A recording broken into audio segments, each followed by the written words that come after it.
Hello guys, I'm Juscelino Cândido, and on this video I will show how easily we can create an API using a scheduler.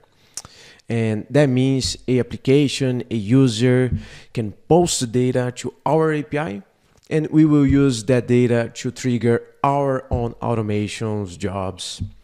Okay, but before the use case, let's go through some of the new concepts. In traditional scheduling, we have objects like jobs, job streams, calendars. But on Universal Orchestrator, we are introducing the event source. It's a new object, which is pretty much, one more time, allow us to create our own endpoint for us to receive data. So that's the event source that we're going to be talking about. And the triggers is nothing but a way to associate this event source to our job stream. So we want to, at the end, we want to trigger a script, a automation, okay? And that will be using triggers. And timeout and filters is also ways for us to improve this. I can have timeout rules and also filtering, right? I'm able to choose and decide based on the content of the post I got on my API, whether or not I want to trigger this job or that job. Okay, so let's go through the use case. All right, so we will be starting our use case, and we will be using GitHub. So in this use case, we have GitHub as a Git tool to store our objects. So I have a file. By the way, on the latest version of the product, our scheduling definitions, the job definitions, they can be saved or exported into JSON or YAML format. So I have a file on a repository on GitHub with all my job definitions. Okay, so that's the use case we're going to be starting with. So consider if a user changes the file and adds a new job or change a job definition, okay, on GitHub.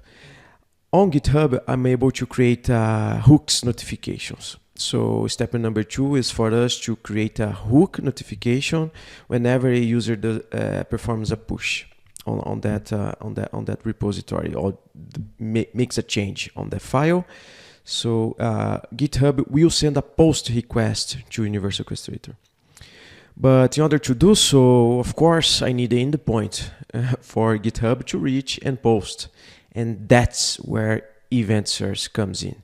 That's where I'm going to create my event source. So as soon as I create the event source, UnO will give me a address. That's a sample address right there for me to configure on GitHub. Okay, so a user does a change. GitHub triggers this post request, this hook request to us, to Universal Orchestrator, and then we're going to be using that post. As soon as we get the post, we will decide what to do with it. In our case, I'm going to be triggering a job stream or a group of jobs. This group of jobs has 2 jobs. The first job will do a Git pull, and then the other one will just update UNO's database. So as soon as I get that post from GitHub, I will be using as a trigger condition. Step number 3 is the trigger condition on my job stream.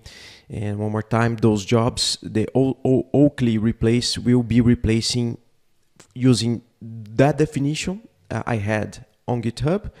I'll be updating my own internal database.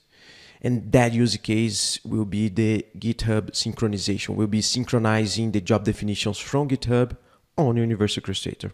Okay, so let's go into the demo right now.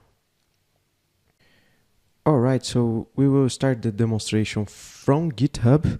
We can see here on the GitHub page, I have a repository with a file, jobs.json.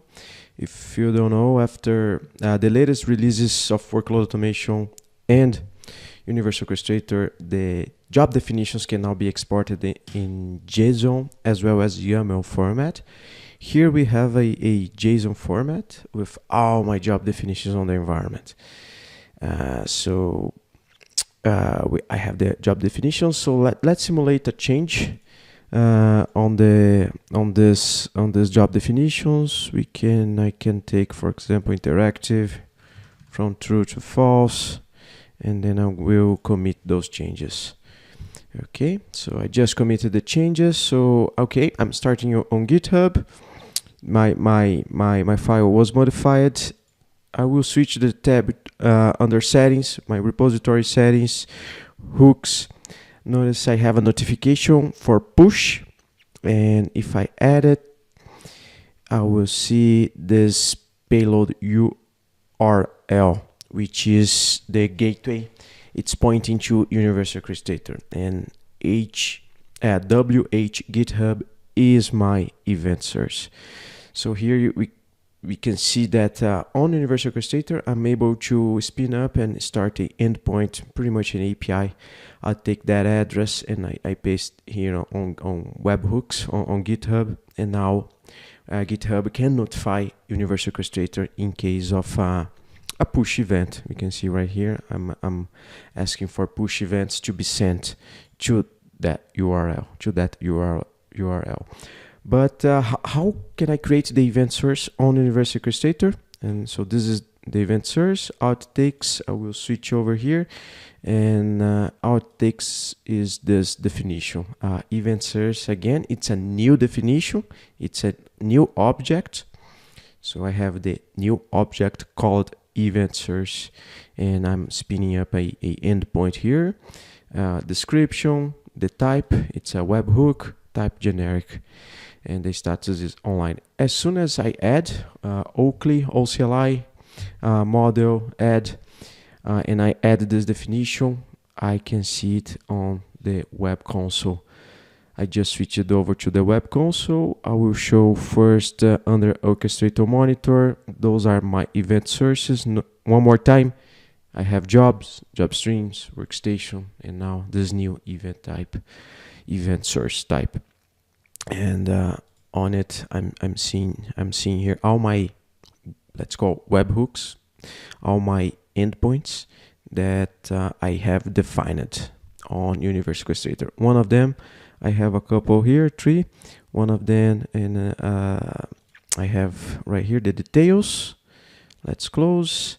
But one more time, why am I using event sources? To trigger a job stream. So if I switch to the under design here, let's just go back and forth. Under explore workspace area, I have a job stream opened, and that job stream have a trigger, a webhook trigger. So there's no calendar, right? There's no run cycle, no dependence. I have a trigger now, which is a event source trigger. So the event source is the one I defined. So it's waiting as soon as something or some application do a post on that address, on that URL, the one I pasted on GitHub. If it matches those filters, right? The header matches, I'm looking for X GitHub event. It will trigger this job stream, which has 2 jobs. Okay, so 2 jobs on that job stream. If I switch back to Orchestration Monitor, and I'm gonna click on events, so this is everything that happened, and I triggered twice. I did 2 modifications, so it triggered two events, one earlier and one right now during this demo. And we can see here, we'll click here, we can see trigger job streams. So all that job stream that was job streams that was triggered by that event. If I click here, it will take straight to the job stream. And from here, I can just go into job stream view, the jobs, and I have 2 successful jobs, the 2 that was part of the job stream. Right, so I just demonstrated the triggering of a job stream through event sources. If I can go back to Orchestrator Monitor, look for the job stream, I have a few in stock, but notice down here, this is all my job streams on the environment, and I can see here this new field, this new column triggered by the trigger by in this new, let's say the new event source type, right? I can see this the GitHub webhook, the one I created, and if I click here, I can see the details. But one more time, we can see that this was triggered by, it's not a dependency or the file dependency or job dependency, but the event source dependency. And those are my successful jobs. All right. And that was it. I hope you guys like it. And I hope we were able to clarify a bit around event sources. So thank you.